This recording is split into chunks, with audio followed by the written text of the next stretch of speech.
علیکم ورحمۃ اللہ وبرکاتہ۔ الحمدللہ وحدہ والصلاۃ والسلام علی من لا نبی بعد، اما بعد فاعوذ باللہ السمیع العلیم من الشیطان الرجیم، بسم اللہ الرحمن الرحیم۔ آج انشاءاللہ الرحمن ابھی صدقہ فطر کے حوالے سے چند باتیں ہم عرض کرنے والے ہیں، جن میں یہ ہے کہ صدقہ فطر کیوں دیا جاتا ہے اور اس کا حکم کیا ہے، یہ ضروری ہے یا مستحب ہے، کیا ہے، کب دیا جاتا ہے، کس کو دیا جاتا ہے، کس سے دیا جاتا ہے، کتنا دیا جاتا ہے، یہ ساری چیزیں مختصر وقت میں ہم انشاءاللہ تعالی ڈسکس کریں گے۔ اللہ سبحانہ و تعالی ہمیں حق بات کہنے کی توفیق دے۔ پہلی بات یہ کہ فطرانہ اور صدقہ فطر اس سے مراد کیا ہے۔ رمضان کے اختتام پر نماز عید سے پہلے فطرانہ ادا کرنا، رقم ادا کرنا، یہ صدقہ فطر کہلاتی ہے۔ رمضان المبارک کے روزوں میں لغو کام یا کوئی کمی ہو جاتی ہے، کوتاہی ہو جاتی ہے، اس صورت میں روزے کی تطہیر کے لیے صدقہ فطر ادا کرنا یہ شریعت نے لازم قرار دیا ہے۔ اس کی ادائیگی کو رسول اللہ صلی اللہ علیہ وسلم نے نماز عید کے لیے نکلنے سے پہلے ضروری قرار دیا ہے۔ پہلی بات یہ کہ یہ جو صدقہ فطر ہے یہ فرض ہے، اس کی فرضیت پر امت کا اجماع ہے۔ امام ابن المنذر رحمہ اللہ نے کتاب الاجماع میں یہ بات لکھی ہے کہ امت کے علماء کا اتفاق ہے کہ صدقہ فطر واجب ہے۔ دوسری بات یہ ہے کہ خود اللہ کے پیغمبر صلی اللہ علیہ وسلم نے اس کو واجب قرار دیا، جیسا کہ عبداللہ ابن عمر رضی اللہ تعالی عنہما بیان کرتے ہیں۔ صحیح بخاری کی حدیث ہے 1503 نمبر اور صحیح مسلم میں 984 نمبر پہ فرماتے ہیں، فرض رسول اللہ صلی اللہ علیہ وسلم زکوٰۃ الفطر صاعا من تمر او صاعا من شعیر علی العبد والحر والذکر والانثى والصغیر والکبیر من المسلمین وامر بها ان تؤدى قبل خروج الناس الى الصلاۃ، کہ رسول اللہ صلی اللہ علیہ وسلم نے ایک سا کھجور یا ایک سا جو صدقہ فطر مسلمان غلام اور جو آزاد ہیں، مرد ہیں یا عورت ہیں، چھوٹے ہیں یا بڑے ہیں، ان سب پر فرض قرار دیا۔ یہاں غور کریں، فرض لفظ بھی ہے کہ رسول اللہ صلی اللہ علیہ وسلم نے فرض قرار دیا، اور دوسرا زکوٰۃ الفطر کے لفظ آئے ہیں۔ زکوٰۃ کا لفظ بھی عموماً یہ فرضیت پہ ہی بولا جاتا ہے، اور یہ حکم دیا ہے کہ لوگ نماز عید کی طرف نکلنے سے پہلے اس کو ادا کریں۔ اسی طرح دوسری بات یہ کہ نبی صلی اللہ علیہ وسلم نے اس کی وجہ بھی، یہ تو فرضیت کی بات ہو گئی، دوسری بات یہ ہے کہ اس کی اہمیت بھی بتا دی کہ یہ کیوں کیا جاتا ہے۔ عبداللہ ابن عباس رضی اللہ تعالی عنہما فرماتے ہیں، جیسا کہ سنن ابی داود میں 1609 نمبر پہ روایت ہے اور اس روایت کی سند حسن ہے۔ اسی طرح سنن ابن ماجہ میں، مستدرک حاکم، دیگر کتب حدیث میں بھی روایت موجود ہے۔ فرماتے ہیں فرض رسول اللہ صلی اللہ علیہ وسلم زکوٰۃ الفطر، کہ رسول اللہ صلی اللہ علیہ وسلم نے یہ فطرانہ لازم قرار دیا ہے، فرض قرار دیا ہے، طہرۃ للصائم من ساتھ مقصد بتایا کہ کس لیے، تاکہ روزے دار کے لیے لغو اور بیہودہ اقوال اور افعال سے پاکیزگی حاصل ہو جائے۔ جو انسان روزے کی حالت میں کچھ کمیاں کر لیتا ہے، کچھ ایسی باتیں ہو جاتی ہیں لغو یا اپنے سے جس کا تعلق ہے یا جو نامناسب باتیں ہیں، تو اگر یہ فطرانہ ادا کرے گا انسان تو اس سے اس کی طہارت ہو جائے گی۔ دوسری وجہ یہ بتا دی وَطُعْمَةً لِّلْمَسَاكِينَ، اور یہ مساکین کے لیے طعام بھی حاصل ہو جائے گا، طعام کا ایک ذریعہ بن جائے گا، ان کے لیے کو کھانا پینا اس چیز کا بندوبست ہو جائے گا۔ پھر فرمایا فمن اداها قبل الصلاۃ فہی زکوٰۃ مقبولہ، جو نماز عید سے پہلے اس کو ادا کرے گا تو یہ اس کا قبول کیا جائے گا، یہ ایسی زکوٰۃ ہے جو قبول ہے۔ ومن اداها بعد الصلاۃ فہی صدقۃ من الصدقات، اور جس نے اسے نماز عید کے بعد ادا کیا تو یہ عام صدقات میں سے ایک صدقہ ہے۔ اس حدیث سے مختلف چیزیں ثابت ہوئیں۔ اس ایک چیز تو یہی ثابت ہوئی کہ رسول اللہ صلی اللہ علیہ وسلم اس کو فرض قرار دیا ہے۔ دوسری چیز یہ بھی ثابت ہوئی کہ اس کا مقصد کیا ہے کہ روزے دار سے ہونے والی کمیاں دور ہو جائیں، اور اسی طرح تیسرا مقصد یہ کہ یہ مساکین کا کھانا اور ان کا طعام ہو جائے۔ یہاں یہ یاد رکھیں کہ فطرانہ صرف مساکین کو دیا جائے گا، کیونکہ اس حدیث میں نبی مکرم صلی اللہ علیہ وسلم نے یہ بتا دیا ہے تُعْمَةً لِلْمَسَاکِین کہ یہ مساکین کا حق ہے۔ امام ابن تیمیہ رحمۃ اللہ علیہ نے مجموع الفتاوی میں اس کی جلد نمبر 25 میں صفحہ 71-78 میں یہ بحث کی اور ثابت کیا ہے کہ فطرانہ صرف مساکین کا حق ہے۔ اسی طرح حافظ ابن القیم رحمۃ اللہ علیہ نے زاد المعاد میں یہ بات لکھی ہے اور بتایا ہے کہ مساکین کا صرف حق ہے، دیگر مصارف زکوٰۃ پہ اس کو لاگو نہیں کیا جائے گا۔ پھر یہ بھی بات ثابت ہوئی کہ اگر نماز عید سے پہلے ادا کریں گے تو فائدہ ہے، بعد میں نہیں، بعد میں عام صدقہ ہوگا۔ تو یہاں یہ یاد رکھیں، صحیح ابن خزیمہ وغیرہ میں روایت موجود ہے عبداللہ ابن عمر رضی اللہ تعالیٰ عنہما کے حوالے سے کہ وہ 1-2 دن پہلے ادا کرتے تھے۔ اور صحیح بخاری میں یہاں یہ روایت آتی ہے نا صدقہ فطر کے حوالے سے، صحیح بخاری 1511 نمبر پہ اور صحیح مسلم 2280 نمبر پہ، وہاں یہ الفاظ بھی موجود ہیں وَكَانُوا يُعْطُونَ قَبْلَ الْفِطْرِ بِيَوْمٍ أَوْ يَوْمَيْنِ کہ صحابہ کرام رضوان اللہ مجمعین نماز عید الفطر سے 1 یا 2 دن پہلے صدقہ فطر دے دیا کرتے تھے۔ ویسے بہتر یہ ہے کہ آپ عید نکلنے سے پہلے دیں یا عید والی رات دے دیں، اور اس سے زیادہ بھی یعنی کہ 1-2 دن پہلے بھی دے دیں تو کوئی مسئلہ نہیں ہے۔ بعض روایات کے پیش نظر 3-4 دن پہلے بھی دے دیے جائیں تو کوئی مسئلہ نہیں ہے، لیکن یہ جو لوگ کرتے ہیں نا، رمضان شروع ہوا ساتھ ہی صدقہ فطر دینا شروع کر دیتے ہیں، نصف رمضان ہوتا ہے اور دینا شروع کر دیتے ہیں، اس طرح یہ درست طریقہ نہیں ہے۔ ایسے اگر کوئی کرے تو اسے دوبارہ دینا پڑے گا، کیونکہ نبی کریم صلی اللہ علیہ وسلم نے جو تعلیمات دی ہیں اس سے یہی ثابت ہوتا ہے کہ اس کو اختتام پہ رکھنا چاہیے، اور یہ ایک سا شریعت نے مقرر کیا ہے۔ ابو سعید خدری رضی اللہ تعالیٰ عنہ بیان کرتے ہیں، صحیح بخاری 1506 نمبر پہ، صحیح مسلم میں 2283 نمبر پہ ہے کہ ہم رسول اللہ صلی اللہ علیہ وسلم کے دور میں یعنی نکالا کرتے تھے۔ کس طرح؟ ہم نبی کریم صلی اللہ علیہ وسلم کے دور میں یہ صدقہ فطر دیتے تھے۔ کیسے؟ کہتے ہیں 1 سا گندم کا ہوتا تھا یعنی کو کھانا وغیرہ، اور دوسرا یا 1 سا جو ہوتے تھے، یا کھجور کا 1 سا دیتے تھے، یا پنیر کا 1 سا، یا کشمش میں سے 1 سا، یعنی جو بھی جنس دستیاب ہے جو انسان استعمال کرتا ہے ان میں سے 1 سا دے دے۔ اسی طرح کی روایت یعنی کہ صحیح بخاری میں وضاحت میں ہے، وضاحت کے ساتھ 1508 نمبر پہ، اسی طرح صحیح مسلم میں وہ کہتے ہیں کنّا نخرج اذ کان فینا رسول اللہ صلی اللہ علیہ وسلم زکوٰۃ الفطر کہ یہ جب ہم یعنی کہ فطرانہ ادا کرتے تھے، صدقہ فطر دیتے تھے، تو اس وقت ہمارے اندر رسول اللہ صلی اللہ علیہ وسلم موجود تھے۔ نبی پاک علیہ السلام کی موجودگی میں ہم یہ سا 1 دیا کرتے تھے، ہر چھوٹے کی طرف سے بھی، ہر بڑے کی طرف سے بھی، آزاد ہے اس کی طرف سے بھی، کوئی مسلمان غلام ہے اس کی طرف سے بھی، حتیٰ کہ بچہ پیدا ہوا ہے، بچے کی پیدائش کے بعد چھوٹا سا ابھی، اس کی طرف سے بھی فطرانہ دیا جائے گا۔ یا یہ بات یاد رکھیں، بعض لوگ کہتے ہیں کہ ہمارے گھر میں اگر کوئی مہمان آیا ہوگا تو ہم اس مہمان کا بھی دیں گے کیونکہ ہم پر لازم ہے۔ یہ لزوم کس نے کیا؟ شریعت نے اس کو لازم نہیں قرار دیا۔ گھر کا سربراہ اپنے گھر والوں کی طرف سے دے دے، خامد ہے وہ اپنے بیوی بچوں کی طرف سے دے دے، اگر کوئی بچہ شادی شدہ ہے وہ خود ادا کر دے، اور اسی طرح اگر کوئی اپنے بھائی کی طرف سے ادا کر دے وہ بھی ادا ہو جائے گا۔ ٹھیک ہے، بہرحال کوشش کریں، یہ ہر ایک مسلمان پہ فرض ہے، اس کے لیے کوئی زکوٰۃ کی جو شرع نہیں مقرر کی گئی کہ اتنا مال ہوگا، تو تب اللہ کے نبی صلی اللہ علیہ وسلم نے ہر ایک پہ لازم قرار دیا ہے۔ تو جو خود مسکین کے زمرے میں آتا بھی ہے، اس کے ساتھ تعاون ہوتا ہے، وہ اس میں سے ہی دے دے اور شریعت کا عامل بن جائے، انشاءاللہ اللہ تعالیٰ اس کو ایک دلی سکون عطا فرمائے گا۔ ٹھیک ہے، حدیث نبویہ میں اس بات کی صراحت ہے کہ زکوٰۃ یعنی صدقہ فطر کے لیے کوئی نصاب مقرر نہیں ہے، بلکہ ہر چھوٹے بڑے مرد عورت آزاد اور غلام کی طرف سے اس کی ادائیگی فرض ہے، حتیٰ کہ 1 روز کے بچے کی طرف سے بھی فطرانہ دینا ضروری ہے، جیسا کہ ابھی ذکر کیا ہے۔ صاحب نصاب ہونے کی شرط بعض لوگوں نے بعض اپنی رائے سے لگائی ہے، یہ بات قرآن و سنت سے ثابت نہیں ہے۔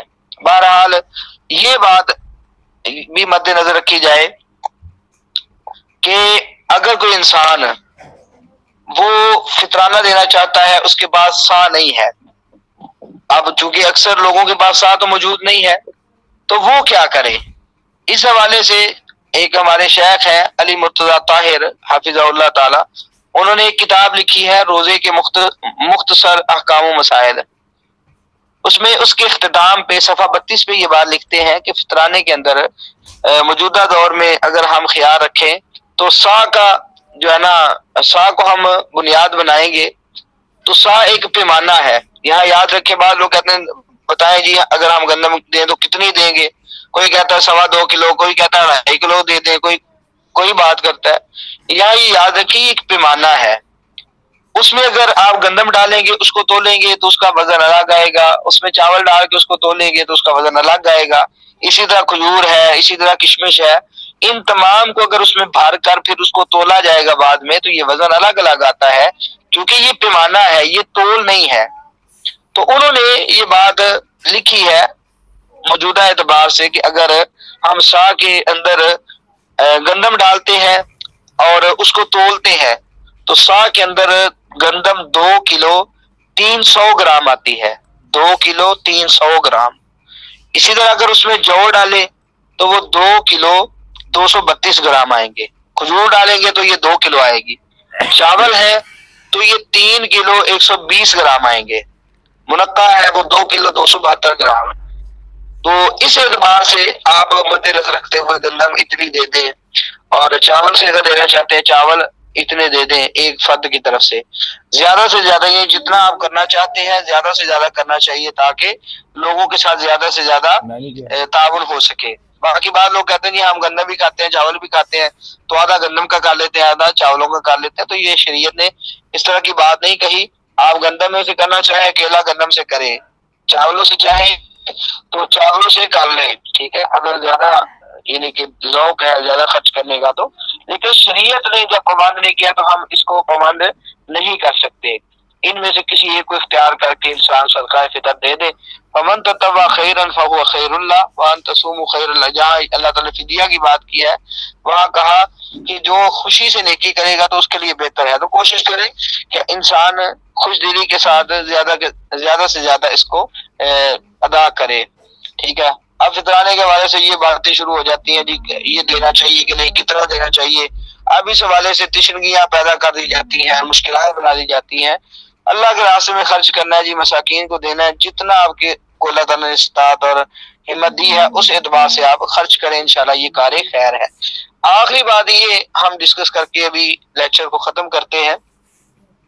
یہ سوال کیا جاتا ہے کہ چونکہ نبی صلی اللہ علیہ وسلم نے یہ چیزیں مقرر کی تھی کہ آپ ان میں سے کسی ایک کو اختیار کریں، تو اگر انسان یہ نہیں دیتا بلکہ اس کے بدلے میں قیمت ادا کر دیتا ہے تو کیا خوراک کے بدلے میں قیمت دینے سے اس کا جو فرض ہے وہ ادا ہو جائے گا کہ نہیں؟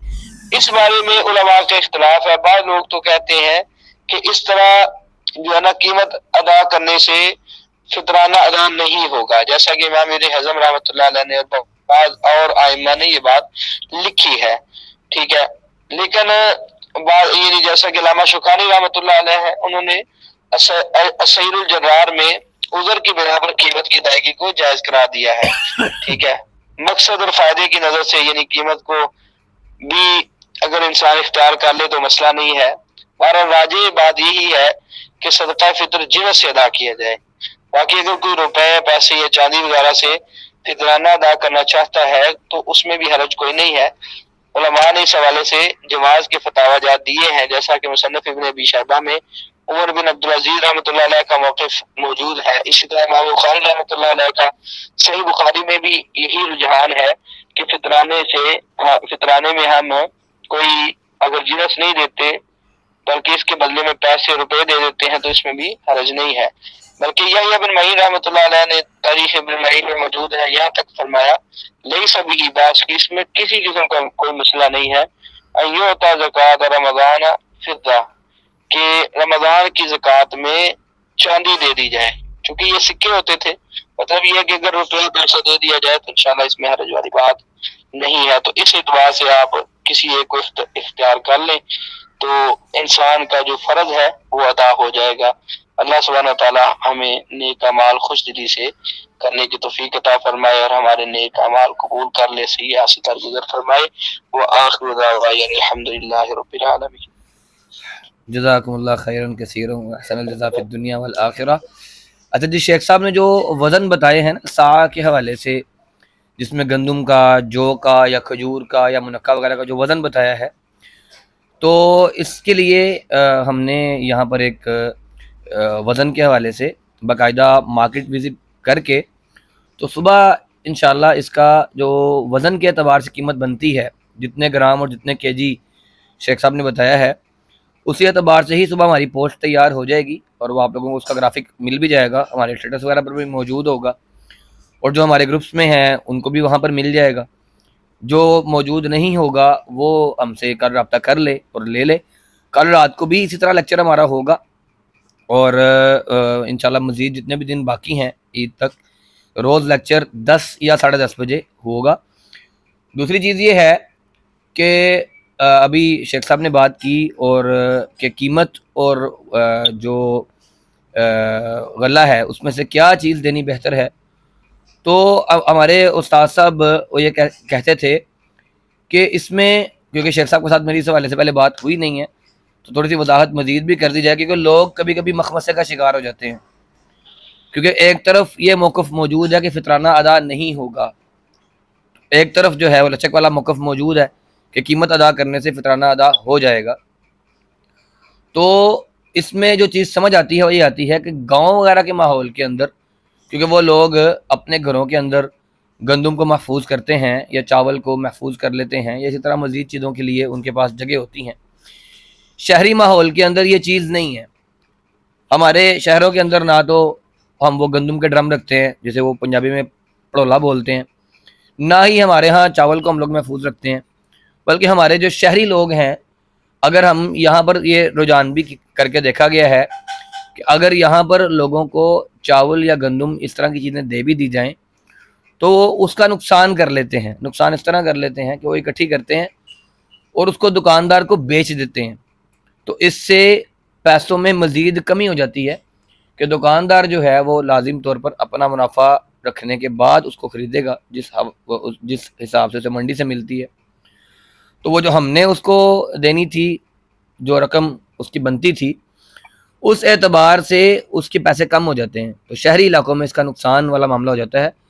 جو گاؤں وغیرہ کے رہنے والے لوگ ہیں ان کے لیے وہ گندم یا چاول یا جو یا اس طرح کی چیزیں دینی بھی آسان ہے، اور وہ اس کو محفوظ بھی کر سکتے ہیں، اور وہاں پر نقصان کا اندیشہ بھی نہیں ہے، وہاں پر فائدہ ہی ہوگا۔ لیکن شہری علاقوں کے اندر یہ ہم نے تجربہ کر کے دیکھا ہے کہ یہاں پر مشکل ہے۔ ہاں سعودی وغیرہ میں نے یہ دیکھا ہے کہ وہاں باقاعدہ لوگ جو ہیں وہ 3 kg کا وہ ایک چاول کا تھیلا وہاں عام ملتا ہے، تو وہ 2.5 kg کا ہوتا ہے یا 3 kg کا ہوتا ہے، تو اس کو وہ لے کے تو وہ دیتے رہتے ہیں۔ تو وہاں پر بھی ایسا ہی ہے کہ لوگ ادھر سے دیتے ہیں، خریدتے ہیں، وہاں کسی جو مساکین بیٹھے ہوتے ہیں ان کو دے دیتے ہیں، اور مساکین اسی کو بعد میں بیچ رہے ہوتے ہیں۔ تو بہرحال جو اوزان شیخ صاحب نے بتائے ہیں اس حوالے سے صبح انشاءاللہ ہماری پوسٹ تیار ہو جائے گی۔ میں نے اصل میں مارکیٹ کے اندر جو ہمارے لوگ کام کرنے والے ہیں ان تک پہنچائی تھی کہ قیمت کے 3-4 قیمتیں آ جائیں تو پھر انشاءاللہ اس کی جو درمیانی قیمت ہوگی وہ لگا دی جائے گی، تاکہ جتنے بھی گرامج شیخ صاحب نے بتائے ہیں نا، اس گرامج کے مطابق سا کا جو اصل وزن ہے صرف اندازہ نہیں کیا جائے، بلکہ کوشش کی ہے کہ ہم اس کے اصل وزن تک جا سکیں۔ تو وہ جو اصل وزن ہوگا اس کے مطابق پر گرام جو قیمت، جیسے شیخ صاحب نے کہا کہ وہ 2 کلو 72 گرام بنتی ہے، تو 72 گرام کا ہی ریٹ ساتھ لگائیں گے انشاءاللہ، تاکہ وہ جو اصل قیمت ہے وہ ادا کی جا سکے آسانی کے ساتھ۔ تو انشاءاللہ العزیز باقی سوالات کا سلسلہ جاری ہے، کوئی ممبر کو سوال پوچھنا چاہے تو پوچھ سکتا ہے۔ جی شیخ حکم۔ بعد سے مجھے نا یہاں یہ ذہن میں بات آئی کہ جہاں تک تعلق ہے نا شہر کا، تو شہر کے اعتبار سے تو آپ خوبی بتائیں گے، باقی دیہاتوں کے حوالے سے ہم پہ چھوڑ دیں۔ دیہاتوں پہ کئی مسائل آج کل بن گئے ہیں، دینے والوں کے لیے بھی لینے والوں کے لیے بھی بہت مشکلات ہیں موجودہ دور میں۔ ایسا ہی ہے۔ تو بہرحال جیسے یعنی زیادہ مناسب محسوس ہوتا ہے حالات کے مطابق اگر کر لیا جائے تو رخصت بہرحال معلوم ہوتی ہے۔ اگرچہ میرا یہ ذاتی طور پہ موقف یہی ہے کہ اگر انسان کے پاس جنس موجود ہو تو جنس کو ہی ترجیح دینی چاہیے، لیکن چونکہ اب گھروں کا حساب لگایا جائے تو گھروں میں بھی دیہاتوں میں یعنی چاول کا فقدان ہے، کئی احباب ایسے ہیں جن کے پاس گندم تک بھی موجود نہیں ہے اور وہ بازار سے آٹا خرید کر وہی کھا رہے ہیں. جی ایسا ہی ٹھیک ہے، یعنی شہروں کے ساتھ تو آپ بہتر جانتے ہیں، لیکن دیہاتوں میں بھی اس طرح کا سلسلہ موجود ہے. اس لیے جس طرح ممکن ہے فاتقوا اللہ مستطاعتم کے تحت کہ اللہ تعالیٰ سے اپنی استطاعت کے مطابق ڈرنا چاہیے، شریعت کا عامل بننا چاہیے، تو انشاءاللہ بہر الادا ہو جائے گی انشاءاللہ تعالیٰ. ہمارے جو استاد ہیں اقبال خلجی حفظہ اللہ، مفتی اقبال صاحب، اور جو ہمارے نگران اعلیٰ بھی ہیں، ان کے ساتھ ایک سال پر یہی بحث چلتی رہی، اور اس سال جو ہے وہ میں نے ضد کر کے ان کو کہا کہ ٹھیک ہے آپ نے تحقیق کر لی ہے، لیکن میرا رجحان جو ہے وہ استاد محترم وہ پیسوں پر ہی ہے، تو آپ مزید ایک سال لگا لیں. تو اگلے سال وہ انہوں نے غور کیا اس چیز پر، تو اگلے سال وہ موقف بنا چکے تھے پیسوں کا. تو پھر ہمارے ایک اور ساتھی ہیں، نام لینا یہاں مناسب نہیں ہے، تو انہوں نے کہا کہ کھانا خراب کر دیا آپ نے سارے مسئلے کا، کہ یہ آپ نے وزن کو چھوڑ کے آپ نے پیسوں پر کر دیا ہے، اور ساتھ جو ہے وہ استاد محترم کو بھی خراب کر دیا ہے. وہ میرے بھی استاد ہیں، ان کے بھی استاد ہیں، آپ بھی جانتے ہیں بھائی کو، ہم نے تینوں نے اکٹھے سفر بھی کیا ہے، گول گپے بھی کھائے ہیں. تو انہوں نے کہا جی آپ نے جو ہے نا وہ کھانا خراب کر دیا ہے. تو میں نے کہا ٹھیک ہے آپ بھی ایک سال مزید تحقیق کریں، اگلے سال پھر دیکھ لیں گے. تو میرا خیال ہے اس بار وہ قائل ہیں پیسے دینے کے، پتہ کریں گے کہ وہ قائلین میں سے یا فائلین میں سے ہوئے ہیں کہ نہیں. ہم تو قائل بھی ہیں اور فائل بھی ہیں. بہرحال جی سوال جو آپ کا سلسلہ. جی شیخ، وہ ہمارے بھائی بہت زیادہ موقفات میں اب نرمی کرتے ہیں. بہرحال علم جو ہے نا، علم اور مطالعہ انسان میں نرمی پیدا کرتا ہے. بہرحال جی آپ سوال لیں انشاءاللہ، کیونکہ وقت زیادہ ہوا جاتا ہے انشاءاللہ. جی سوالات جو ممبر کرنا چاہتا ہے وہ کر لے، تاکہ پھر ہم شیخ صاحب کو اجازت دیں. وعلیکم السلام ورحمۃ اللہ وبرکاتہ. سر میں نے یہ پوچھنا تھا کہ آپ نے ہمیں شب قدر کی بہت اچھی پوسٹ سینڈ کی، میں نے وہ ساری پڑھی، تو اس میں یہ کہا گیا کہ مجھے 5 راتوں میں عبادت کرنی ہے جو طاق رہتے ہیں. اس میں جو شب قدر ہوتی ہے ليلۃ القدر، اس رات میں کیا خاص بات ہوتی ہے؟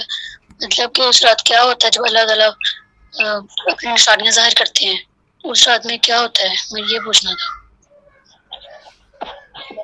اس رات میں کیا ہوتا ہے؟ اللہ تعالیٰ دیکھیں جو فضیلت ہے نا، فضیلت اللہ تعالیٰ جس کو چاہے عطا کر دیتا ہے. اب اس رات کو اللہ تعالیٰ نے یعنی سال کے اندر خاص کیا ہے ایک رات کو، کہ جس میں فرشتے اترتے ہیں، مختلف محکم فیصلے کیے جاتے ہیں، اور اسی طرح سلامتی والی رات ہوتی ہے. اسی رات کو اللہ تعالیٰ نے نزول قرآن کے لیے چنا. ٹھیک ہے، یعنی مختلف چیزیں ہیں، یہ اللہ تعالیٰ کی طرف سے ہی ایک فضل ہے اس رات کو، خصوصیت کیا. اب دیکھیں جمعہ ہے نا، جمعے میں کیا فضیلت ہے جی؟ ہفتے کے ایام میں یہ جمعے کی فضیلت کیا ہے؟ اس میں خصوصی طور پہ کیوں یہ چیزیں رکھی گئی ہیں؟ تو یہ اللہ تعالیٰ کی طرف سے ایک تقسیم ہے، ہم اس پہ بات نہیں کر سکتے. باقی یہ ہے کہ یہ پوچھا جا سکتا ہے کہ اس کے اندر کیا کیا فضائل ملتے ہیں ہمیں، تو وہ فضیلتیں تو اس پوسٹ میں موجود ہیں، دلائل موجود ہیں کہ ان میں کیا کیا چیزیں یعنی بطور فضیلت شامل ہیں. باقی ذالک فضل اللہ یؤتیہ من یشاء، یہ اللہ کا فضل ہے جس کو عطا کر دے. جی یہاں سے دوسرے نمبر سے ایک سوال تھا ایک ممبر کا. جی آپ سوال پوچھیں. وعلیکم السلام ورحمۃ اللہ وبرکاتہ. شیخ صاحب ایک منٹ رکیے گا. میں نے آپ سے یہ کہنا تھا کہ یہ جو بھی آپ نے لیکچر دی ہے نا فطرانے کے متعلق، یہ اس کی ریکارڈنگ جو ہے وہ سینڈ کر دیجیے گا گروپ میں. جی انشاءاللہ العزیز کی ریکارڈنگ ہو رہی ہے، اور جن گروپس میں آپ کو لنک ملا ہے انہی گروپس میں ہی انشاءاللہ ریکارڈنگ بھی ملے گی. جی دوسرے نمبر سے سوال تھا ایک. جی بتائیے، ایک منٹ رکیے جی.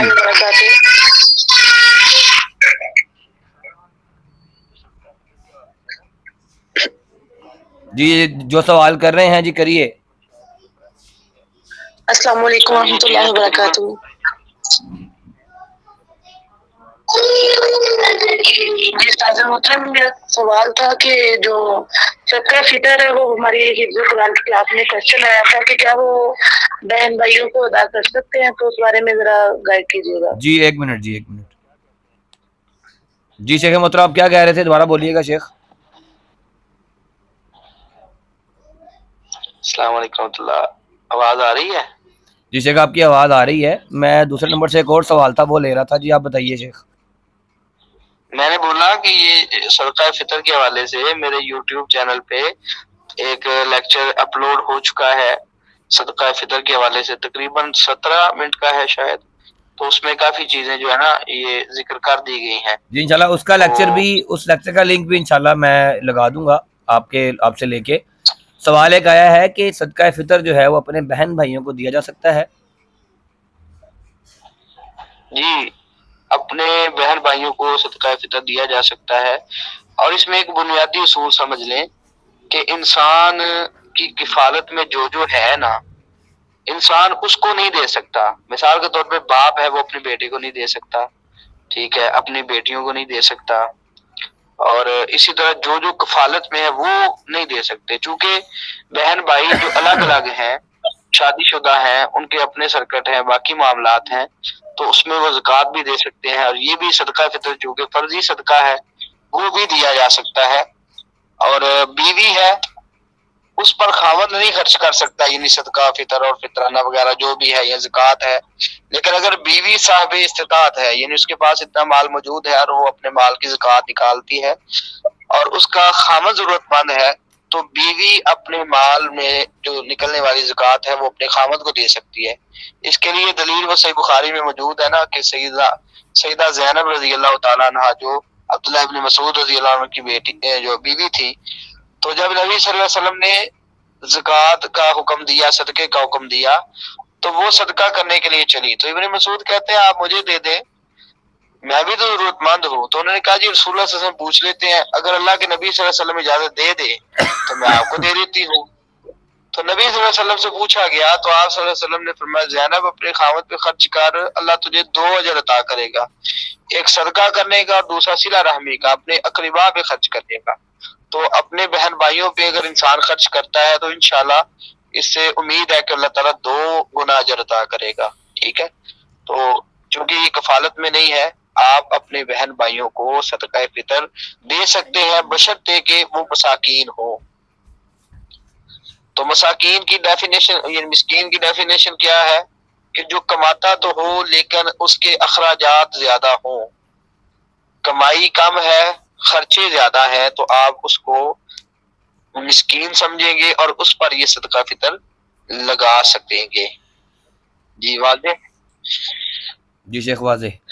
اچھا شیخ صاحب 2 سوالات اور آئے ہیں جو لکھے ہوئے سوال آئے ہیں۔ نمبر 1 یہ ہے کہ اگر کوئی شخص طاق رات کے اندر، یعنی آج جیسے 24واں روزہ تھا اور 25ویں طاق رات ہے، کوئی شخص عصر کے بعد مسجد میں آتا ہے اور صبح فجر تک یا طلوع سحر تک یا فجر کی نماز تک وہاں رکتا ہے اور نیت اعتکاف کی کرتا ہے، تو کیا وہ اس طرح اعتکاف بیٹھ سکتا ہے ایک دن کے لیے یا اتنے محدود وقت کے لیے؟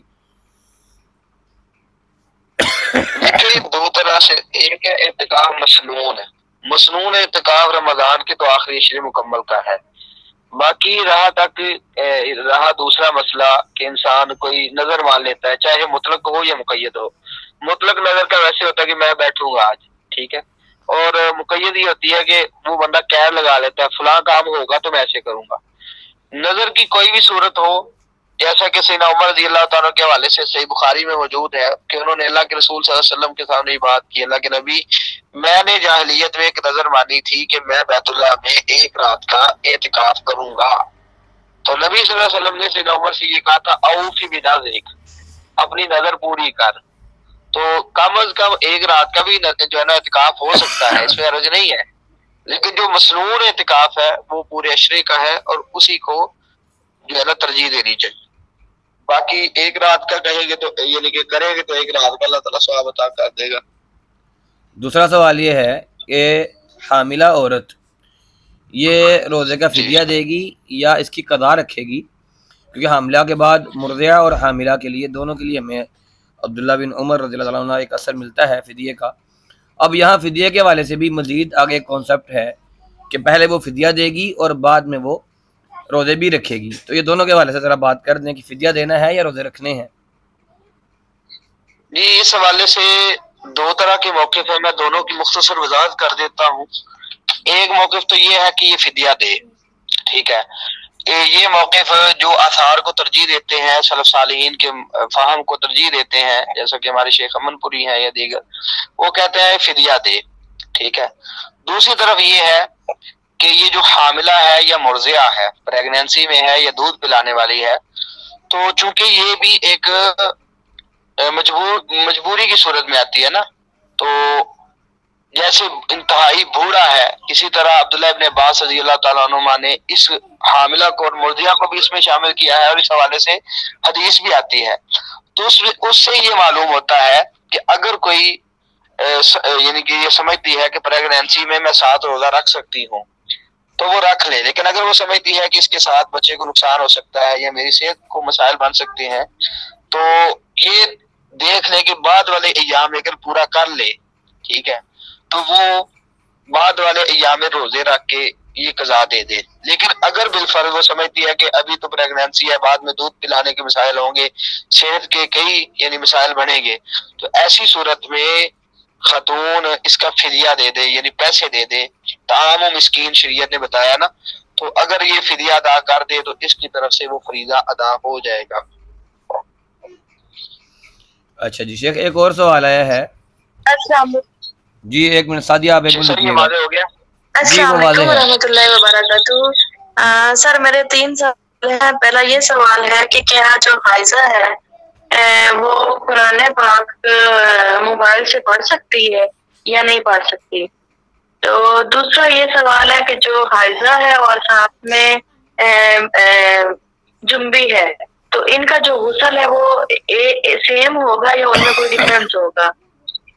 تو تیسرا سوال میرا یہ ہے کہ میرے خیال میں آپ نے کلیئر کیا ہوگا، لیکن میں نے لیکچر جو ہے لیٹ سے جوائن کیا ہے۔ تو تیسرا سوال یہ ہے کہ جو صدقہ فطر ہے وہ عید سے 1 دن پہلے ہی ادا کرنا ہے، یا مطلب روزے چل رہے ہیں، 10واں یا 15واں روزہ ہے تو بندہ دے دے تو کیا صدقہ فطر ہو جائے گا، یا 1 یا 2 دن پہلے ہی ادا کرنا ہے؟ پلیز یہ جو تینوں سوال ہے میرے کلیئر کر دیجیے۔ جی شیخ آپ کو آواز آئی ہے؟ جی پہلا سوال یہ ہے کہ حائضہ قرآن مجید پڑھ سکتی ہے کہ نہیں؟ تو ہمارے مطابق تو راجح قول یہی ہے کہ قرآن مجید کو نہ پڑھے، اور سلف صالحین کے اندر یہ اقوال ملتے ہیں، اگرچہ جواز کے فتاوی جات میں موجود ہیں، بعض علماء نے اس کو جائز قرار دیا ہے، لیکن ہمیں جو بات زیادہ مناسب لگتی ہے کہ نہ پڑھا جائے۔ البتہ اگر وہ حافظہ ہے یا وہ پڑھانے والی مدرسہ ہے، یہ تو ایک مجبوری کی صورت ہے، ایسی صورت میں اگر دستانے وغیرہ پہن کے مصحف چھوتی ہے یا موبائل سے دیکھ کے پڑھ لیتی ہے یا پڑھا دیتی ہے تو اس میں گنجائش محسوس ہوتی ہے۔ ادروائز کوشش نہیں کرنی چاہیے، دیگر اذکار کثرت سے کرے اور قرآن مجید کی تلاوت نہ کرے۔ اس میں ایک اختلافی مسئلہ موجود ہے اور اس میں کافی تفصیل موجود ہے۔ دوسری بات یہ ہے کہ جنبی اور جو حائضہ ہے غسل، اس میں کیا فرق ہے؟ دیکھیں غسل سیم ہی ہے، باقی یہ ہے کہ اگر یہ میڈیا وغیرہ کھول لے، ٹھیک ہے، اور بال کھول کر اچھے طریقے سے پانی ڈال لے تو یہ مستحب ہے، فرض نہیں ہے۔ اگر میڈیا کی ہوئی ہے 3 چلو سر پہ ڈال لے تو انشاءاللہ اس کا غسل درست ہے۔ تو تقریباً یہ غسل سیم ہی ہے، کوئی خاص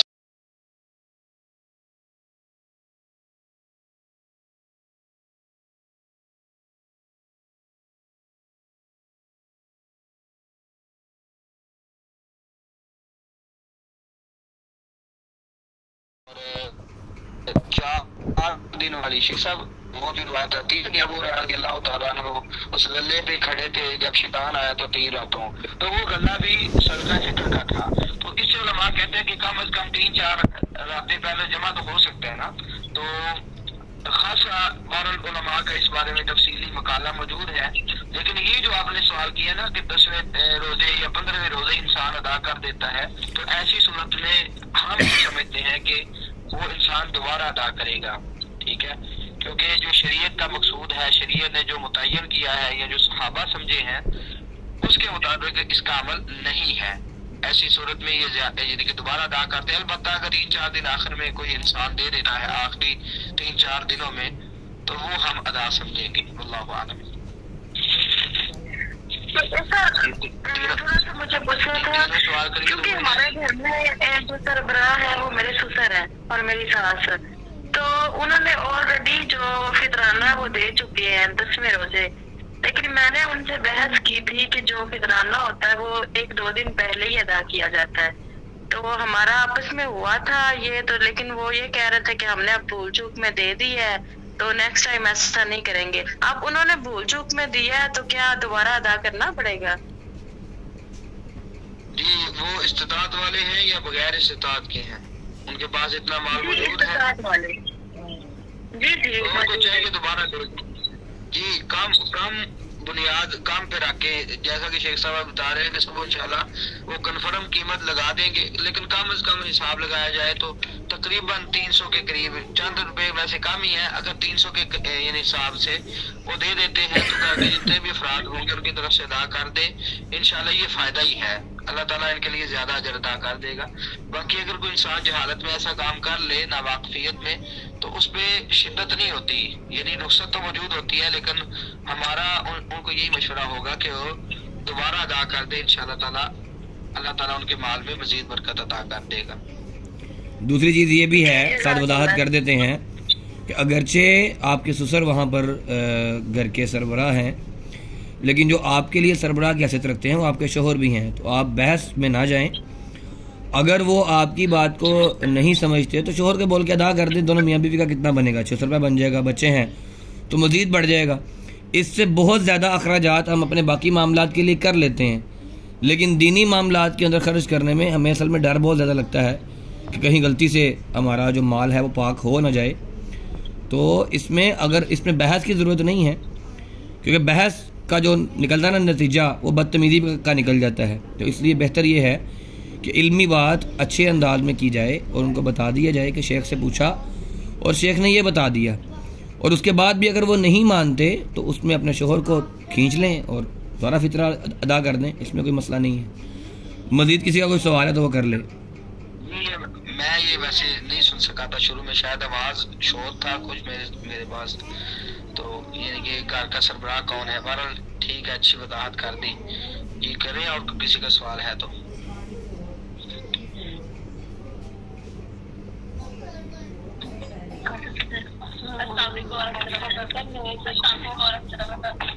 ایک بندہ.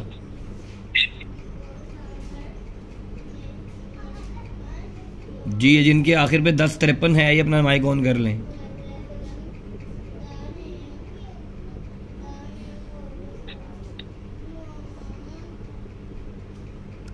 تمہیں بھی آپ مائک آن کر لیں.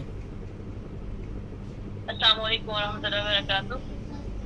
جی السلام ورحمۃ اللہ وبرکاتہ.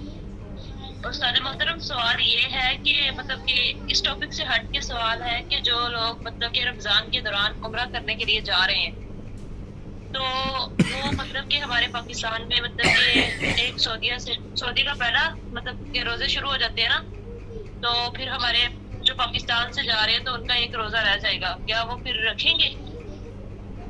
جی وہ روزے کا حساب اگر تو 29 روزے پورے ہو جاتے ہیں تو وہ پھر اس اعتبار سے وہ روزے یعنی رکھ لیں گے 29 ہی، لیکن اگر ایک روزہ کم ہو جاتا ہے تو پھر ایسی صورت میں ان کو روزہ بعد میں رکھنا پڑے گا.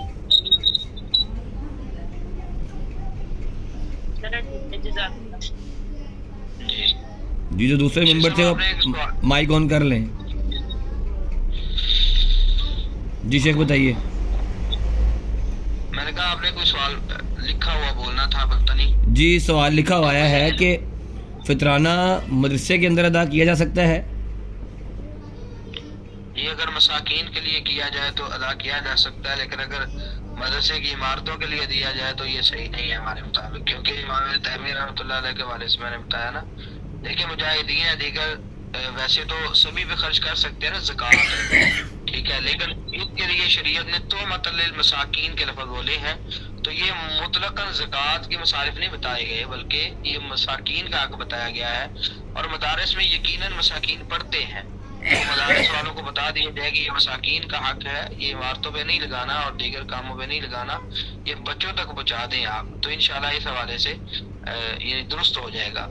باقی مصارف سے کنارہ کشی کرنی چاہیے. جی اچھا شیخ، اس میں ایسا بھی ہو سکتا ہے کہ فطرے کے پیسوں کا یا کسی بھی قسم کے زکوٰۃ کے پیسوں کا، کیونکہ ہمارے ہاں عموماً یہ ہوتا ہے کہ اس کو خود تصرف کر لیا جائے، یعنی اپنی مرضی کے ساتھ ضرورت محسوس کرتے ہوئے لباس خرید لیے جائیں یا کھانے کی چیزیں خرید لی جائیں اور وہ دے دیے جائیں ضرورت مندوں کو. عام طور پر لوگوں کا سوال آتا ہے کہ جی زکوٰۃ کے پیسوں سے راشن لیا جا سکتا ہے یا فطرانے کے پیسوں کا یا زکوٰۃ کے پیسوں کا کوئی اور تصرف خود کیا جا سکتا ہے اگلے بندے کی سوچ رکھ کے؟ ویسے اس سے اجتناب کرنا چاہیے. علماء نے اس حوالے سے بہت ہی احتیاط کی بات کی ہے کہ یہ کام نہیں کرنا چاہیے، پیسے دینے چاہیے، وہ خود جو چیز خریدیں. میں آپ کو بتاتا ہوں، ہمارے یہاں نا یہاں ایک دکان ہے، ہمارے دوست ہیں، کریانے کی دکان ہے ان کی. تو یہاں پچھلے سے پچھلے سال ایسے ہوا کہ راشن کافی تقسیم کیا گیا بعض بھائیوں کی طرف سے، لیکن بعد میں وہی جن کو راشن ملا وہ لے کر ان کی دکان پہ آ گئے، جی آپ راشن ہم سے رکھ لیں، ہمیں پیسے دے دیں، ہمیں تو ضرورت ہے، ہم نے اس سے دوائی خریدنی ہے. ٹھیک ہے، مختلف اور یعنی ہمیں مسائل ہیں. تو اگر اس طرح کر دیا جائے کہ ہم ان کو پیسے دے دیں، وہ خود تصرف کریں، تو یہ زیادہ احتیاط والی بات ہے. باقی اگر کوئی آپ سمجھتے ہیں کہ وہ تصرف صحیح نہیں کرے گا، ٹھیک ہے، وہ غلط جگہوں پہ لگا لے گا، ایسی صورت میں اگر راشن دے دیا جائے تو پھر گنجائش ہے، لیکن یہ مستحسن نہیں ہے. ہمارے ہاں یہ جو کیا جاتا ہے نا، راشن تقسیم کیا جاتا ہے، تو یہ پسندیدہ نہیں ہے. یہ علماء کے ہاں بہت ہی ناپسندیدہ بات کہی جاتی ہے. لیکن اگر سمجھتے ہیں کہ زیادہ ضرورت ان کو ہے اسی راشن کی، اگر کوئی بندہ اس اعتبار سے کر لے تو انشاءاللہ امید ہے کہ اس میں اللہ رب العالمین قبول کرے گا اور گنجائش ہوگی. اللہ عالم. جی مزید کسی کا کوئی سوال ہے تو کر سکتا ہے، اگر سوال نہیں ہے تو کلاس چھوڑنا شروع کر دیں.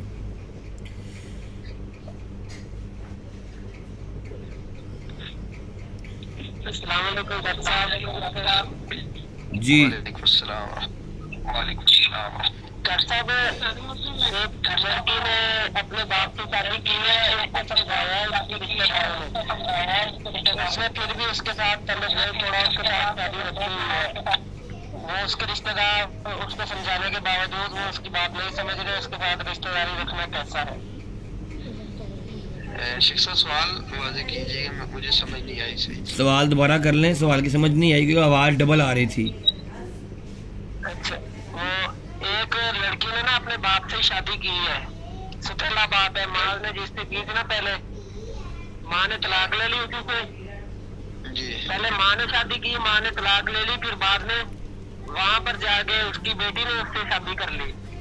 اس کے رشتے داروں نے سمجھایا کہ یہ عمل ٹھیک نہیں ہے. جی رشتے داروں کو سمجھانے کے باوجود انہوں نے کہا کہ نہیں، ہم نے ایسا نہیں، ختم نہیں کرنا. انہوں نے اس کے ساتھ اپنی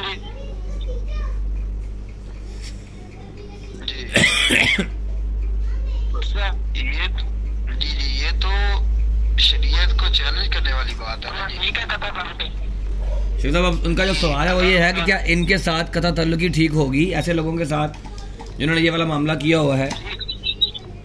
جی اگر تو وہ نہیں سمجھتے شریعت کی باغی ہے تو ان سے قطع تعلقی کرنے میں حرج نہیں ہے. الحب للہ والبغض فی اللہ کے تحت طرح کشی اختیار کی جا سکتی ہے جس کے ساتھ وہ مجبور ہو کر اس حرام کاری سے بچ جائے. کیونکہ جیسے آپ نے بولا بیٹی اس کی کے ساتھ شادی کیسے ہو سکتی ہے؟ اللہ تعالیٰ نے قرآن مجید میں واضح طور پہ یہ کہا ہے وَرَبَائِبُكُمُ اللَّاتِي فِي حُجُورِكُم مِّن نِّسَائِكُمُ اللَّاتِي دَخَلْتُم بِهِنَّ. ٹھیک ہے کہ ایسی ربیبائیں، ایسی بچیاں جن کی آپ دخول کر چکے ہیں، آپ ان سے ہرگز شادی نہیں کر سکتے. ٹھیک ہے، البتہ اگر دخول نہیں ہوا تو پھر حرج نہیں ہے. یہ بات تھوڑی سی تحقیق کر لیں کہ ان دونوں میں سے کون سی چیز یعنی انہوں نے کیا. اگر تو شادی ہو چکی، رخصتی ہوئی ہے، تو اس کے بعد نکاح کرنے کا کوئی جواز موجود نہیں ہے. اگر ایسا کرتے ہیں تو تھوڑی سی شدت کرنی چاہیے ان پر، یعنی عدالت کی طرف ان کو دھکیلنا چاہیے، ان کے خلاف FIR کروانی چاہیے، کیونکہ یہ شرعی قانون کے مطابق بھی صحیح نہیں ہے اور قانونی طور پہ بھی یہ صحیح نہیں ہے.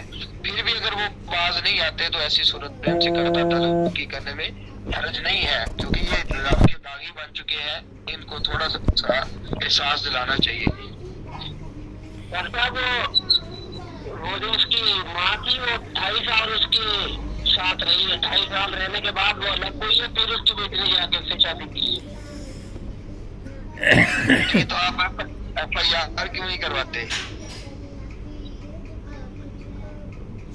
وہ کرتے ہوئے کتنے سوال کیا ہوا ہے، وہ کہتے ہیں جی عدالتوں قانونی جو ہے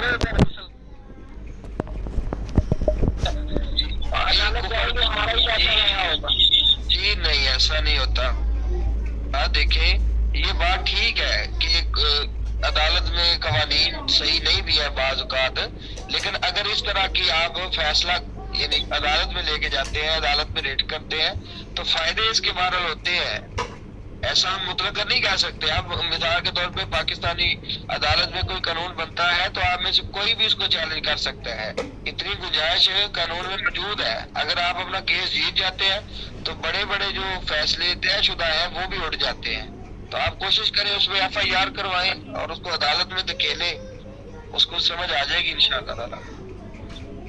جزاک اللہ. کرتے بھی ایک اور سوال ہے جو فروزہ نادیہ یہ شیعہ کہتے ہیں کہ حضرت عمر کا جو قاتل تھا ابو لؤلؤ فیروز، یہ اس کے نام سے منسوخ کرتے ہیں، یہ پہلے صحیح ہے یا نہیں؟ جی جو نظریہ انہوں نے رکھا ہے ایسی صورت میں ان کی مشابہت بالکل نہیں رکھنی چاہیے. من تشبہ بقوم فہو منہم، جو کسی قوم کی مشابہت اختیار کرتا ہے وہ انہی میں سے ہوتا ہے. ایسے جو ہے نا غلط عقائد رکھنے والے لوگوں کی مشابہت بالکل نہیں ہونی چاہیے جی.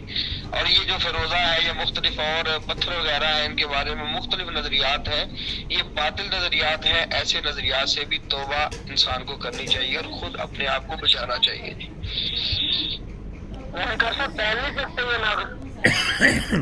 جی اس نقطے کے ساتھ اگر یہ شبہ موجود ہے تو پھر نہیں پہننا چاہیے، کیونکہ مشابہت ہوتی ہے نا. اگر اختصاص ہو جائے، باقی مطلق کوئی بھی پتھر ہو جائے اس میں مسئلہ نہیں ہے، لیکن چونکہ اس میں مشابہت پائی جاتی ہے نا، اس لیے اس مشابہت سے بچنا چاہیے. جزاک اللہ. جی بارک اللہ فیکم.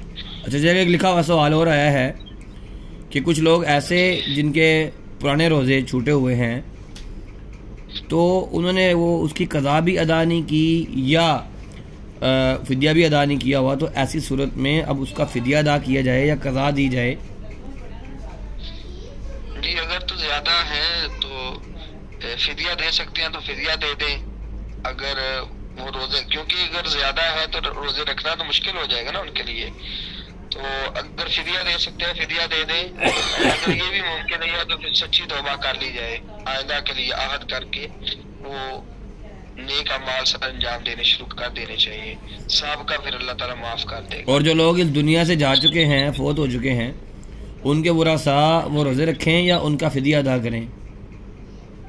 جی روزے رکھنے چاہیے. حدیث میں آتا ہے صام عنہ ولی، کہ اس کا ولی اس کی طرف سے روزہ رکھے. تو شیخ نور رحمۃ اللہ علیہ تو اس کے بارے میں جواز کا فتویٰ نہیں دیتے تھے. وہ کہتے تھے جیسے خود روزہ رکھے گا ایسے ہی اس کا ولی یعنی اس کی طرف سے روزہ رکھے گا جو فوت ہو چکا ہے. تو یہ فدیہ نہیں دیا جا سکتا. یہ نورپوری صاحب رحمہ اللہ کا موقف تھا. کہتے ہیں اس سے پھیرنے کے لیے دلیل چاہیے، کیونکہ فدیہ دینا یہ شریعت میں تابع ہے نا. جب کوئی مجبوری ہو تو یہ مجبوری کیا ہے؟ مثال کے طور پہ بندہ خود روزہ نہیں رکھتا ہے اور کہہ رہا میں یعنی فدیہ دے دوں، تو ایسے تو نہیں ہے. شریعت نے یہ کہا ہے کہ اگر نہ رکھ سکے فعدۃ من ایام اخر، تو اور دنوں میں گنتی پوری کرے، ٹھیک ہے، روزے رکھ کر. ہاں اگر کوئی مجبوری ہے کہ وہ بیمار ہے یا روزہ رکھ نہیں سکتا تو اس صورت میں فدیہ ہے. اور یہ نورپوری صاحب کا موقف ہے. اس حوالے سے مجھے ذاتی طور پہ اپنا جو شرح صدر نہیں ہے موقف پہ، میں نے جو نورپوری رحمہ اللہ کا موقف تھا وہ ذکر کر دیا ہے. اپنی رائے بھی ساتھ دے دیں. اصل میں مجھے شرح صدر نہیں ہے، انشاءاللہ میں مزید تحقیق کر کے اپنی رائے دے سکتا ہوں. چلے صبح نماز کے بعد کال کیجئے گا، پھر آپ کا شرح صدر کرتے ہیں انشاءاللہ. صبح مشکل ہوگا، صبح جمعہ ہے اور صوفیاء زیادہ ہے. جی ٹھیک ہے انشاءاللہ بات ہو جائے گی انشاءاللہ. جی جیسے میں نے کہا آج کا لیکچر ہوا، اچانک ہی پوسٹ آئی ہے جی آپ کا موضوع ہے، اس پہ آپ بات کریں. مطلب یہ صبح سے میں نے کروا دیا ہوا تھا. اصل میری تھوڑی طبیعت خراب تھی، افطاری کے بعد زیادہ خراب ہو گئی، تو میں افطاری کے بعد نماز کے بعد سو گیا تھا. میں اٹھا ہی تھوڑی دیر پہلے ہوں، تو جب آپ کو میں نے لیکچر کا پوسٹ بھیجی ہے نا اسی وقت میں اٹھا ہوں. تو پھر امی سے تیل وغیرہ لگوایا ہے، اس کے بعد بیٹھا ہوں آپ کے ساتھ کلاس لینے کے لیے. تو خاصی اللہ تعالیٰ آپ کو کامل اور عاجل صحت عطا کرے. بہرحال چلو جیسے بھی اب لیکچر ہوا ہے اللہ تعالیٰ قبول کر لے. اصل میں تھوڑا سا پہلے پتا ہونا تو کچھ انسان ترتیب وغیرہ لگا لیں مد نظر. جی انشاءاللہ جی. 27 تاریخ کو ہم نے ٹائم لیا ہوا ہے. کراچی کے ایک شیخ ہے عبدالعظیم محمدی صاحب, ان سے ٹائم لیا ہوا ہے. کل کی میری اپنی کوشش ہے کہ میں خود ایک لیکچر دے لوں, اور پھر انشاءاللہ 29 کو پھر فیصلہ کر لیں گے. پہلے 28 اور 29 کو کس کس کا ہونا ہے. تو ایک میرا ہے خیال کہ یوسف بھائی کو کھینچ لیا جائے, اور ایک خیال ہے کہ عثمان بھائی کے ساتھ رابطہ کر لیا جائے 2 دن کے لیے, ایک 2 لیکچر ان کا ایک کروا لیا جائے. تو انشاءاللہ کوشش ہے, پھر دیکھتے ہیں کیا ہوتا ہے. ٹھیک ہے جی. کسی کا سوال نہیں ہے تو کال کو بند کر دیا جائے.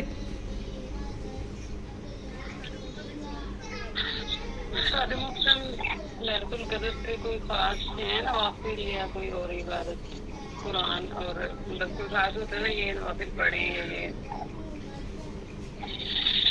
جی مطلق جو شریعت میں چیزیں ہے نا. اچھا جی عائشہ اپنا مائک بند کریں. عائشہ آپ جی پتہ نہیں آواز کیوں ہو رہی ہے مطلب شہزاد وہ اب نہیں ہوگی. اچھا میں جی اب میں یہ بات کر رہا تھا کہ عام جو عبادت نبی صلی اللہ علیہ وسلم سے ملتی ہے نا وہی عبادت ہے طاق راتوں میں بھی. باقی یہ ہے کہ دعا کثرت سے ہو جائے, قرآن مجید پڑھا جائے, اذکار کیے جائیں, اللہ تعالیٰ سے زیادہ مناجات کی جائیں, یہ ٹھیک ہے کیونکہ یہ سلامتی کی رات ہے نا. زیادہ محنت کریں جس قدر آپ کوشش کر سکتے ہیں. باقی اس کے لیے الگ سے کوئی نوافل قرآن و سنہ میں نہیں ملتے جی. جو نوافل عام ایام میں ہے اور آخری عشرے میں موجود ہے مطلقاً وہی بس عبادات اور نوافل ہیں. تسبیح نماز وہ بھی تو نفلی عبادت ہے, وہ بھی ہم پڑھ سکتے ہیں.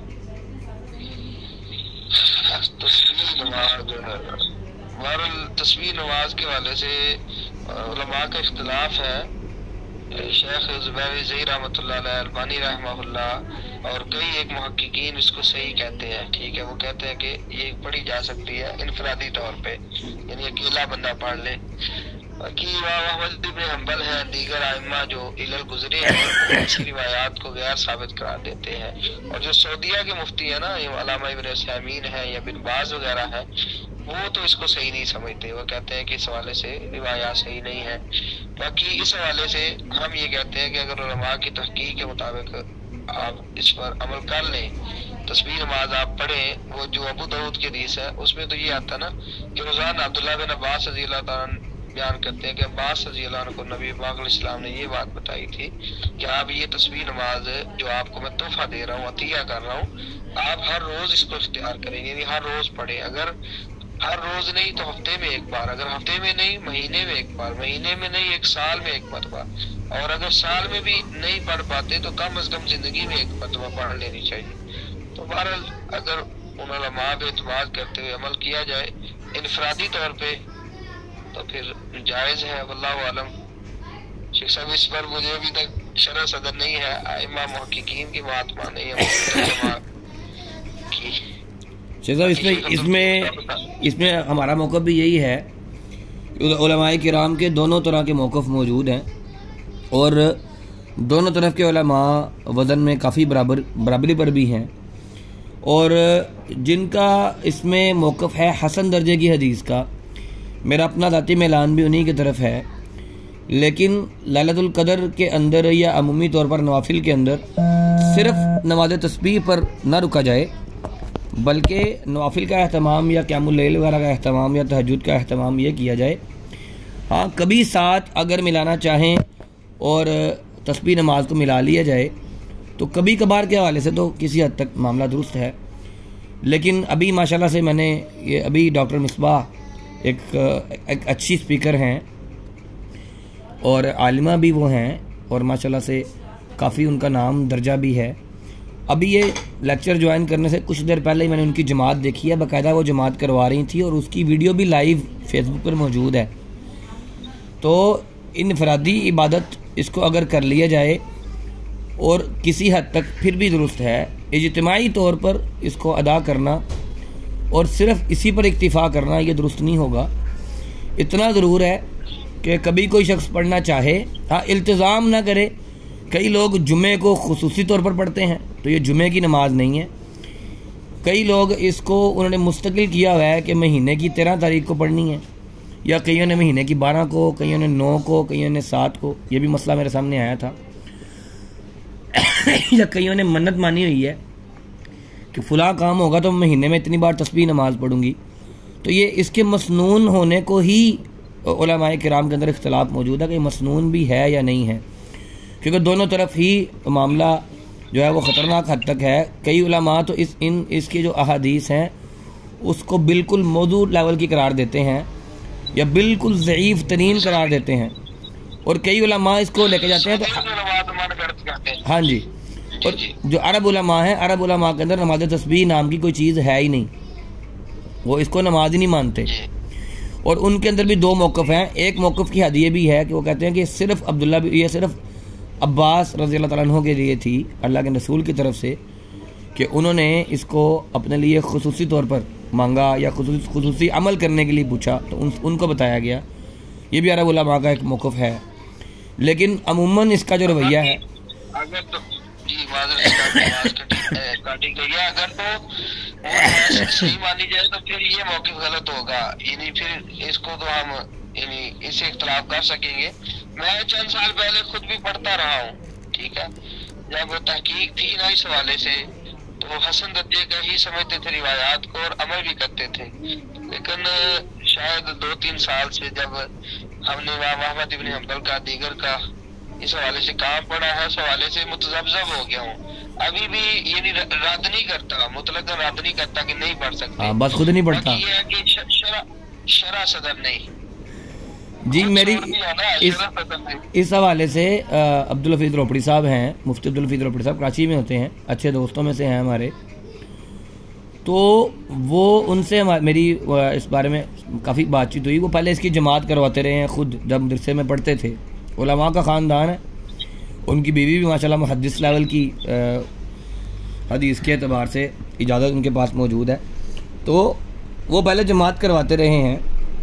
پھر بعد میں انہوں نے کہا کہ جب میں نے خود تحقیق کی تو مجھے یہ سمجھ آئی کہ اس پر جو ہے نا وہ تسبیح نماز کے حوالے سے وہ اس کو پھر ضعیف ہی قرار دیتے ہیں، اور ہمارے اکثر جو علماء کرام جو محقق ہیں وہ یہی کہتے ہیں کہ یہ ضعیف لیول کی ہے، لیکن وہ کبھی کبھار پڑھنے کے حوالے سے وہ بھی انفرادی اکیلے اس کو جائز قرار دیتے ہیں۔ یہ نہیں قرار دیتے کہ اس کی جماعت کروا لی جائے یا اسے اجتماعی طور پر پڑھ لیا جائے یا جمعہ کے ساتھ لازم کر لیا جائے، یہ درست نہیں ہے۔ تو باقی کوئی پڑھنا چاہے تو کبھی کبھار پڑھ لے، نفل نماز ہے۔ اب وہ اس کے اندر بھی کئی طرح کے اندر رولے پڑ جاتے ہیں کہ 2 رکعتیں پڑھنی ہیں، 4 اکٹھی پڑھنی ہیں۔ تو بہرحال جی جو حضرت عباس والی روایت ہے اس میں تو 4 اکٹھی گئی ہے نا؟ جی ایسا ہی ہے۔ تو اس میں بس یہ اتنی سی بات یہ ہے کہ نفل نماز کے طور پر کبھی اگر پڑھنا پڑے تو پڑھ لیں، ورنہ عمومی قیام اللیل کے حوالے سے قیام کریں، 2 رکعتیں کر کے نوافل پڑھنا چاہیں تو وہ پڑھ لیں تہجد کے طور پر یا تراویح وغیرہ کے طور پر، یا اضافی بھی کوئی پڑھنا چاہے۔ شیخ صاحب یہ چلتے چلتے ایک اور سوال آ گیا ہے تو پھر انشاءاللہ کلاس کو ہم بند کرتے ہیں۔ کچھ احباب ہیں وہ مسجد جاتے ہیں اور وہ تراویح پڑھ لیتے ہیں، 8 رکھتے ہیں، وتر پڑھ کے نہیں آتے کہ صبح ہم جو ہے وہ اس کو مزید کچھ رکھتے گھر میں جا کے ملا لیں گے، رات میں 12 بجے کے بعد یا 1 بجے یا صبح جب سحری میں اٹھیں گے اس وقت، تو وتر اس وقت پڑھ لیں گے۔ اب ان کی رکعتیں جو ہیں وہ اس طرح پھر وہ 13 سے یا 11 سے زیادہ ہو جاتی ہیں، تو ایسی صورت میں ذرا بتا دیں کہ کیا وہ بعد میں آ کر نوافل پڑھ سکتے ہیں یا نہیں پڑھ سکتے؟ جو سیدہ عائشہ رضی اللہ تعالیٰ عنہ والی روایت ہے نا صحیح بخاری میں، اس میں تو یہ الفاظ ہے ما کان رسول اللہ صلی اللہ علیہ وسلم یزید فی رمضان ولا فی غیرہ علی 11 رکعہ، کہ نبی صلی اللہ علیہ وسلم رمضان اور غیر رمضان میں رات کی نماز 11 رکعتوں سے زیادہ نہیں کرتے تھے، ٹھیک ہے۔ اب اس حدیث کے پیش نظر سیدہ عائشہ رضی اللہ تعالیٰ عنہ کا جو فہم ہے وہ یہی ہے کہ 11 سے زیادہ نہیں کرنا۔ باقی عبداللہ ابن عباس رضی اللہ تعالیٰ عنہ کی ایک روایت آتی ہے ابو داؤد میں جس میں 13 رکعات ثابت ہیں، ٹھیک ہے۔ اسی طرح نبی صلی اللہ علیہ وسلم سے وطروں کے بعد بھی 2 رکعتیں پڑھنی ثابت ہے۔ جو لوگ ایسا کرتے ہیں نا، میرا ویسے ذاتی طور پہ ان کو یہی مشورہ ہے کہ امام کے ساتھ مکمل پڑھنا چاہیے، کیونکہ نبی صلی اللہ علیہ وسلم کی حدیث ہے نا، من قام مال امام حتی ینصرف کتب لہ قیام اللیلہ، جو امام کے ساتھ مکمل قیام کرتا ہے نا حتیٰ کہ امام پھر جائے، مطلب مکمل کر کے واپس پلٹے، تو نبی علیہ السلام نے فرمایا کتب لہ قیام اللیلہ، اللہ تعالیٰ اس کی ساری رات عبادت میں لکھ دیں گے۔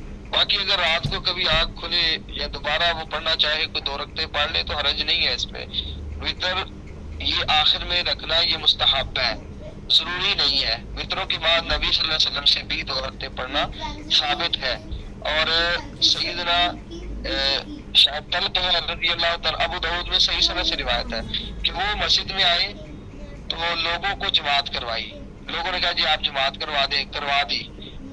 اب جب جماعت کروائی وطروں کی باری آئی نا تو وہ صحابی پیچھے ہٹ گئے، تو کہتے ہیں جی وطر بھی بڑھا دے، تو صحابی نے یہ کہہ دیا لا وطرانی فی لیلہ، یہ اللہ کے پیغمبر کا فرمان ہے کہ ایک رات میں 2 مرتبہ وطر نہیں ہے۔ تو کہتے ہیں میں وطر تو پہلے پڑھ چکا ہوں، وہ پہلے میں قیام کر چکا تھا اور اس کے بعد میں نے وطر بھی پڑھے ہیں، اب میں نے جو آپ کو قیام کروایا ہے اس کے بعد میں وطر نہیں پڑھ سکتا۔ اب اس اثر سے بھی یہ معلوم ہوتا ہے کہ صحابی نے وطروں کے بعد خود قیام پہلے کیا، وطر پڑھے اور اس کے بعد قیام کروایا ہے، ٹھیک ہے۔ تو اس کا مطلب ہے زائد رکعات پڑھنے میں حرج نہیں ہے، عام سکتی نہیں کرتے، لیکن مسنون اگر رکعات میں رہا جائے تو یہ مستحب ہے۔ نبی صلی اللہ علیہ وسلم کا طریقہ لقد کان لکم فی رسول اللہ اسوۃ حسنہ، نبی پاک علیہ السلام کا طریقہ بہترین طریقہ ہے، ہمیں اسے ہی فالو کرنا چاہیے اور وہی انشاءاللہ خیر کا راستہ ہے۔ باقی شدت نہیں، میں ذاتی طور پہ نہیں برتتا اس حوالے سے۔ جی بچوں میں سوال تھا، اگر اجازت ہو تو کر سکتے جی پہلا شیخ صاحب کلیئر ہو گیا؟ جی جی جی شیخ صاحب کلیئر ہے انشاءاللہ۔ جی کریں جی سوال آپ۔ جیسے کہ آپ نے کہا کہ اگر والدین میں سے کوئی وفات پا جائے تو اس کے حصے کے آپ روزے رکھ سکتے ہیں، تو جیسا کہ میری والدہ کو شوگر تھی، شوگر پیشنٹ جو میں 15 سال کی تھی، تو ان کو شوگر کے علاوہ بھی 2-3 مسئلے مسائل تھے تو وہ روزے نہیں رکھ سکتی تھی۔ تو اب تو میری شادی بھی ہو گئی ہے، بچے بھی ہیں، اس وجہ سے مجھے اپنے بھی روزے پورے کرنے ہوتے ہیں، تو میرے والد صاحب بھی نہیں ہے، تو ان دونوں کے روزوں کا جو ہے وہ میں فدیہ دے سکتی ہوں جو زندگی میں نہیں رکھ سکے؟ جی ایسی صورت میں اگر واقعات ایسے ہی ہے اور آپ شادی شدہ بھی ہیں، بچے بھی ہیں آپ کے، تو یہ آپ کے لیے تو تکلف محض ہوگا، تو ایسی صورت میں انشاءاللہ لا یکلف اللہ نفسا الا وسعها اور فاتقوا اللہ ما استطعتم، یعنی ان آیات کے پیچھے نظر اگر آپ فدیہ دے دیں تو انشاءاللہ اس سے ہو جائے گا گزارا، لیکن اگر روزہ رکھ سکے تو یہ بہتر ہے۔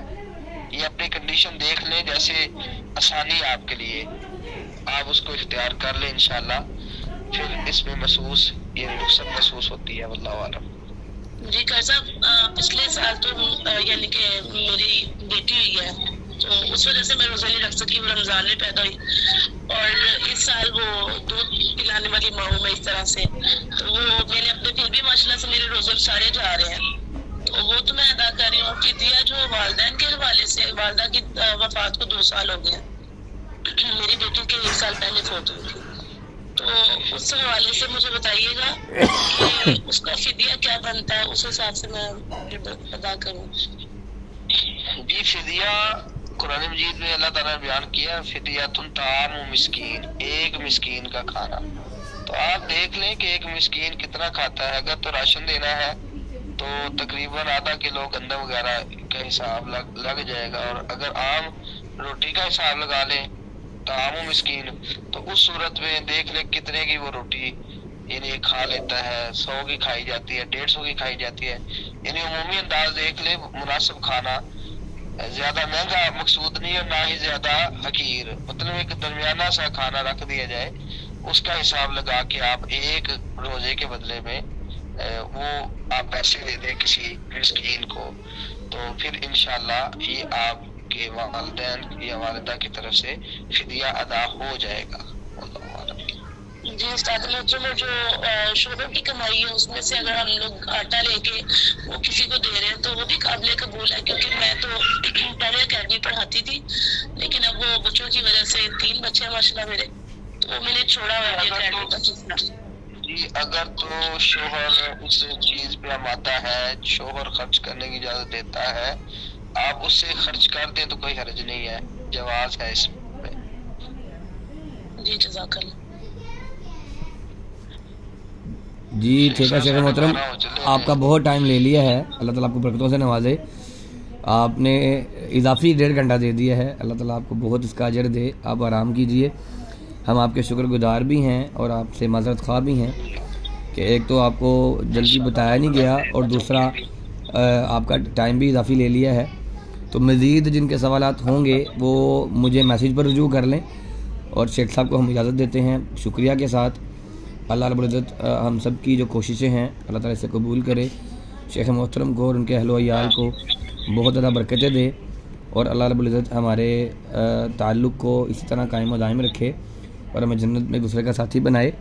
تو آپ سب سے دعاؤں کی درخواست ہے، ابھی جو وقت باقی ہے، جو آپ میں سے عبادات وغیرہ میں مشغول ہوں گے وہ ہمارے لیے ضرور دعا کریں، میرے لیے، میری ٹیم کے لیے، میرے گھر والوں کے لیے، اپنے لیے، شیخ صاحب کے لیے، ان کے گھر والوں کے لیے، اور مزید ہمیں اللہ تعالیٰ بہتر راہ دکھائے مزید بہتر کام کرنے کی، اور ہمارے لیے آسانیاں پیدا کرے، اور میرے ادارے کے لیے ضرور دعاؤں کے اندر یاد رکھیں۔ وآخر دعوانا ان الحمد للہ رب العالمین، والسلام علیکم ورحمۃ اللہ وبرکاتہ۔